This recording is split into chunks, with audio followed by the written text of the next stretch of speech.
美味升华为艺术，糖花蛋糕有美好的诠释。除了铁丝以外，全部都是糖，这全部都是糖啊！全部都是糖。你说这是直接可以吃的？对，直接可以吃，可以试试看，就这样，因为它是 QQ 的。原料是延展性极佳的番糖，拿来取代鲜奶油，披附在蛋糕体上。糖衣的变化更迷人了，可以捏出各种花朵和造型。彭桂华自创一格融入客家元素做的抱枕，去日本参展成为惊艳的话题。我去到那边的时候，还蛮多日本人，因为我不懂日文，但是他们很多人就是看我的作品，然后在那边围观，然后就问，就是会问一下说，哎，这怎么做的？源自英国艺术蛋糕的糖花蛋糕，精致华丽，极富艺术性。彭桂华连续2年获得比赛首奖，念国中的女儿也传承巧手艺，母女都是冠军。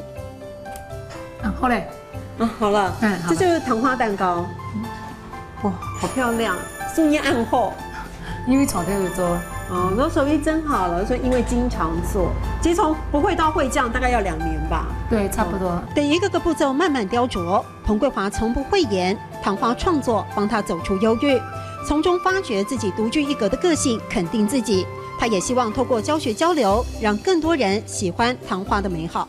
因为学的人不多，我刚刚讲了，就是我们喜欢看的人多，但是吃的人不多。会想要把它拿来用在结婚宴会上面、寿宴上面的也很少。